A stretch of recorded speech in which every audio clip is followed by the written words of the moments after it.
আন্তর্জাতিক যোগ দিবস উপলক্ষে হাওড়া ব্রিজের ফুটপাত দখল করে যোগাসন চলছে।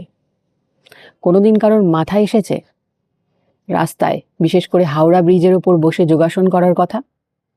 অথচ প্রতিদিন লক্ষ লক্ষ মানুষের যাতায়াত এই রাস্তায়।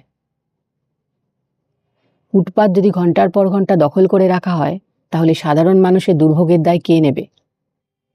যোগা অবশ্যই ভালো বিষয়, কিন্তু তার জন্য তো আলাদা জায়গা রয়েছে, মাঠ, পার্ক, যোগা সেন্টার। আসলে সরকার আয়োজন করেছে, তাই মেনে নিতে হবে। এটাই কি গণতন্ত্রের সংজ্ঞা?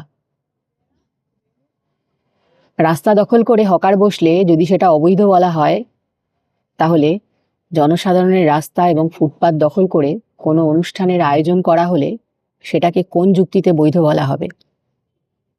আইন কি সবার জন্য সমান, নাকি পরিস্থিতি অনুযায়ী তার সংজ্ঞা বদলে যায়?